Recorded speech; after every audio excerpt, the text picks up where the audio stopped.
Chess YouTube, welcome back, and oh, do I have a treat for you today. Magnus Carlsen just played an absolute masterclass in the Catalan Opening as white with the move Bishop G2 against Fabiano Caruana, aka one of the strongest players in the world and his longtime rival. These two players played a World Championship match a few years ago. Now, Magnus recently has been playing a ton of this Catalan Opening as white with the move Bishop G2 with the fianchetto of the light squared bishop. And this game is going to show you why this opening is just so insanely strong and one of Magnus Carlsen's new favorite weapons as white. All right, let's start from the very beginning. In the game, Magnus opening 1d4, black goes d5, then we have c4 and e6, the good old-fashioned QGD. From here, Magnus plays the move g3, heading for a Catalan. We have knight f6 and then bishop g2.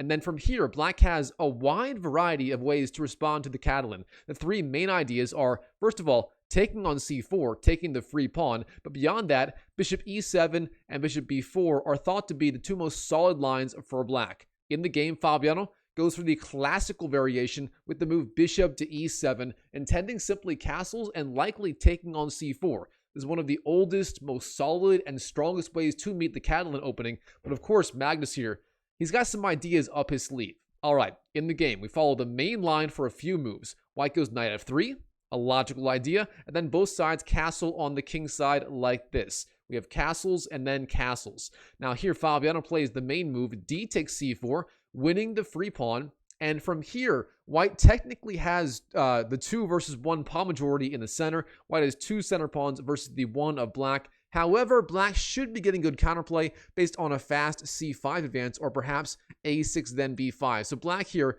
he should be effectively okay, but along the way, white's going to have a million different ways to put a lot of pressure on the black position. Magnus here, he continues. Queen to c2, the main move here, threatening to win back the pawn on c4. Now Fabiano, the move is a6, threatening b5, trying to hang on to the extra pawn. Now here, the main move by far, really the only move that top players play these days, is the move a4, clamping down on b5, although some players do take on c4, allowing a fast b5 from black. However, in this game, Magnus here, he plays a third move. Again, almost everyone goes either a4 or queen takes c4, if I can draw arrows correctly. But instead here, Magnus makes a move that you almost never see at the highest level. That is the move rook to d1. Okay, what is going on here? Well, Magnus, he's letting black go b5. That is the strongest move here, and black would have the extra pawn basically forever. So what is he doing? What is Magnus Carlsen's idea? Well, he's playing a long-term pawn sacrifice. Here, black plays the move b5. That is the strongest move, the logical follow-up to a6. That's the entire reason you play a6, to go for a fast b5, trying to hang on to the extra pawn here. But Magnus, he's got everything under control. Fabiano is walking right into his idea for this game. Magnus, he jumps in with a knight to e5, attacking the rook on a8 with the Catalan bishop. Now here, when white goes knight e5 in the Catalan, black's almost automatic response in most of these lines is simply knight d5, trying to clog up this diagonal and therefore defending the rook on the a8 square. But here, Magnus shows his idea for this game. It is the move b3. So, what's the idea? Well, first of all, if black wastes a move like, say, h6, white simply takes on c4 twice, wins back the pawn, and gets a massive edge.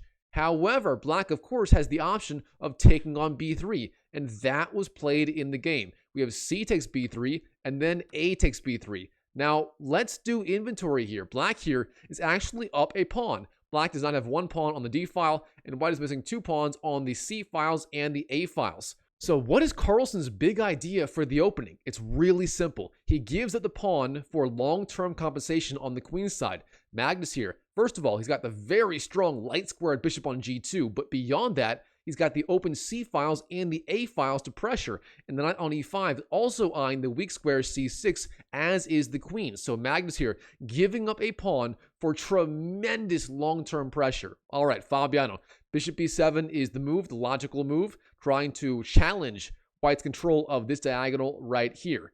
Now, Magnus, he continues. Bishop a3. Turns out this is the strongest move, trying to find a good square for your bishop right away and trying to trade off black's very important defensive piece, that being the bishop on the e7 square. Now here, black has a lot of ideas, the strongest one being c5, but there are other moves as well. In the game, Fabiano plays the move bishop d6, challenging this knight on e5, a decent idea.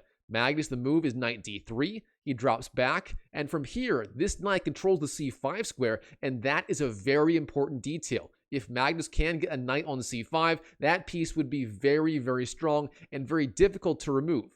Keep in mind here, Black's key idea, Black's main way to equalize is to play a fast c5. If Black can get c5 in under good circumstances, he will have an excellent game. However, if Magnus can lock down on the c5 square and prevent c5 from happening, then White will have very good long-term pressure. All right, from here, Fabiano, he plays maybe the first mistake of the game. The move is knight to d7. Now, this move looks very, very logical. It's a decent square for the knight, and from here, it can go to, say, f6 or b6, or potentially set up a c5 or e5 break in the center. However, this knight is maybe a little bit misplaced. Instead of that, the move a5 immediately was a stronger option for Black. Instead, knight d7 played in the game, and here the goat goes for a very strong move, e4, simply gaining space in the center and driving back this knight from d5. Here, Fabiano, he takes on a3, bishop takes a3, white takes back with the rook, rook takes a3, although knight takes is also playable. Instead, rook takes played in the game by Magnus. All right, now here, Fabiano, the knight on d5, of course, is under attack. It goes back to f6, knight 5 to f6, and from here, both sides continue developing. We have knight d2, Black goes a5, gaining space. We have rook d to a1, piling up more pressure on the a file. And here, Fabiano, he defends the a5 pawn with the very strong move c5. Now, the queen and the rook do defend a5, therefore the pawn is defended for now, and Black finally gets the key c5 break achieved under good circumstances. However, here, Magnus, despite Black getting c5 in, he still maintains excellent pressure in the position. All right, here, White takes on c5. D takes c5 is the move. Of course, knight takes is also playable. Instead, D takes played in the game, and from here, Black goes queen to c7, increasing the pressure on the pawn on c5. Now, Magnus, the move is b4, gaining space and defending c5. Of course, Black has the option of taking on b4, but Magnus decides, you know what, it's not that big of a threat. If you take on b4, I take on a8, and the rooks do come off, and I get a good position.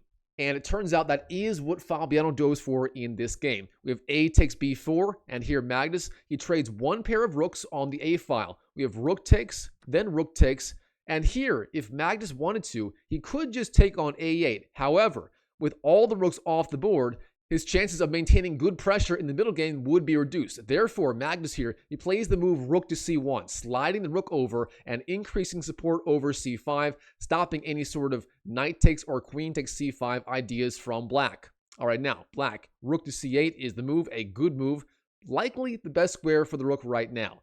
Now here, Magnus plays a quiet waiting move, queen b2, sliding the queen over and therefore further defending c5 and also threatening b4. Now here, Fabiano, he has a lot of ideas, but I get the impression here he's not quite sure what to do as Black. For example, Black has many ideas like knight g4, h5, knight b8, and so on. The computer loves all of these moves. Instead, in the game, h6 was played. A decent move, but it's sort of a waiting move. The only good thing about the move right here is it does give the king a square h7 to go to in the future if it needs it. All right, now, Magnus, he takes on b4. Queen takes b4. He finally wins back that missing pawn, and now the material is even. Both sides have 4 pawns on the king side, and both sides have 1 pawn on the queen side on c5 and b5. All right, Fabiano, he knows this pawn on c6 is a monster. It must be blockaded immediately, and therefore he plays the very strong move, bishop c6, blockading c5, and also defending b5. Now, Magnus, the move is queen b2, sliding the queen back. And here, Fabiano, he goes rook to a8, getting the rook onto the open a file. Now we have knight b4. The knight jumps up and pressures the bishop on c6. Now we have knight to e5. Fabiano trying to find some play. And the idea behind this move is simple. If White takes on c6, Black takes back with the knight, and the knight is the ideal blockader of the passed pawn on c6, and Black's setup would be very solid. Magnus, he knows this, and instead of taking on c6 immediately, he plays the stronger intermediate move f4, gaining space on the king side and sort of starting a mini kingside attack. Now, this move here, it's very strong, but it's also very committal. once you play this move, you're sort of committed to pushing these pawns down the board and going for the attack. If you don't do that, your king is just too vulnerable, as black later in the game will have this open diagonal to attack the white king. So white here is sort of all in on the attack on the king side. Not quite, but that's sort of what it feels like. All right, black. Knight c4 is the move, jumping forward and pressuring the queen and the knight on d2.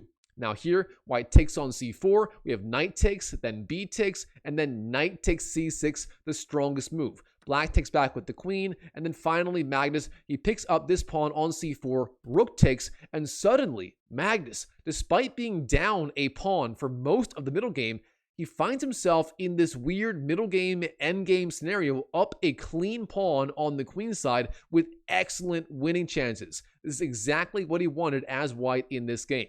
All right, from here, black goes rook to c8, defending, and now Magnus, e5, attacks the knight on f6.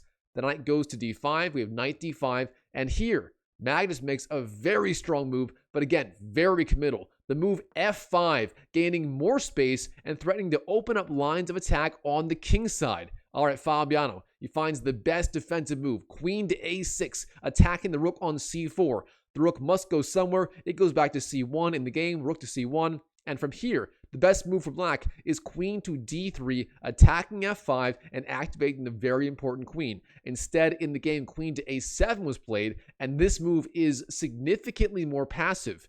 Magnus here, he takes on e6. We have f takes, and then f takes. And now, he takes on d5.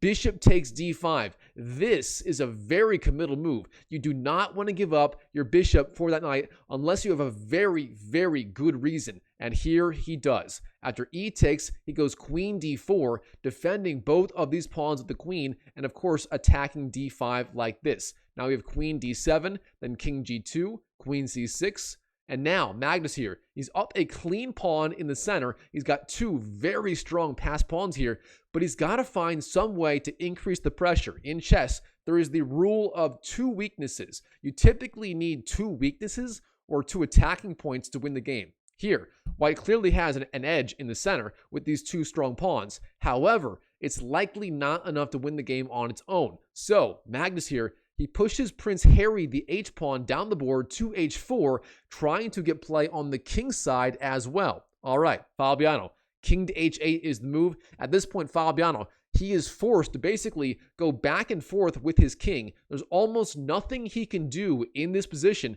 that would be beneficial for his position. All right, we have rook c2, king g8, Fabiano going back and forth, back and forth. There's not much he can do. And here Magnus, h5 is the move, gaining even more space on the king side and clamping down on the very important g6 square. All right, black, king to h8 is the move. He's still waiting. King h3, king g8, king h2, queen to e6, rook d2, rook d8. So far, both sides sharking around, trying to find the best square for their pieces. All right, king g2, queen c6, rook d1, queen to a6, rook to e1, queen e6, rook b1, queen f5, rook b2. And here, in this position, Fabiano, he makes the first mistake in a very long time. He sees the free pawn on h5. Magnus, with the last move, he does not defend h5. The queen attacks it. Instead, he plays a waiting move, rook to b2, getting the rook out of the attack of the queen, but ignoring the defense of the pawn on h5. Instead, Magnus here, he had the option of going rook h1, defending the rook and h5. Instead, he ignores it and is begging Fabiano to take on h5. And here, Fabiano, with 10 minutes left to make all of his moves, he takes on h5, but this turns out to be a massive mistake. And here, Magnus, he finds the way to punish this move immediately. He starts c6, pushing his passed pawn, then king to h7, and then e6, the other pawn marches down the board as well. All right, queen g6, black is trying to defend along the 6th rank, but here, rook to e2 defends the pawn and sets up e7 ideas. All right, black, rook to a8 is the move. Then we have queen takes d5. Magnus is now up 2 clean pawns in the center. Yes, Fabiano has the 2 versus 1 pawn majority on the king side, but that hardly matters as Fabiano is so far away from pushing these pawns down the board. Now we have rook to a3, Fabiano fighting for counterplay, attacking the pawn on g3, and Magnus makes the last move of the game, a really simple move, but it completely shuts down all of Black's ideas. That is the move queen to e4. And in this position, Fabiano is forced to resign on the spot to Magnus. Not even a move like rook takes g3 could save the game. His lead with these 2 extra pass pawns is just way too much, and Stockfish agrees. White here is just completely winning. Wow, what a game by Magnus versus Fabiano Caruana in the Catalan Opening. I mean, Magnus is playing this opening as white all the time. He actually played it versus Wei Yi in this same tournament, Norway Chess 2025 as well. This guy is just a monster with his opening. It's a really fantastic way to play as white, and it gives Magnus that long-term pressure that he just loves to have in his games as white. All right, comment down below what you thought of this game. Was this the finest game in the Catalan that you've seen Magnus play so far? I mean, he started playing it, in 2022 in his World Championship match versus Jan Nepomniachtchi, the Russian Grandmaster. Ever since then, he's playing it just all the time as white, and this game really shows why. He's just so good with this opening. So, yeah, comment down below, and if you want to support the channel, just smash that YouTube like button. It helps me out a ton. And as always, I wish you the best of luck in your chess improvement journey in 2025 and beyond, and I'll see you in the next video.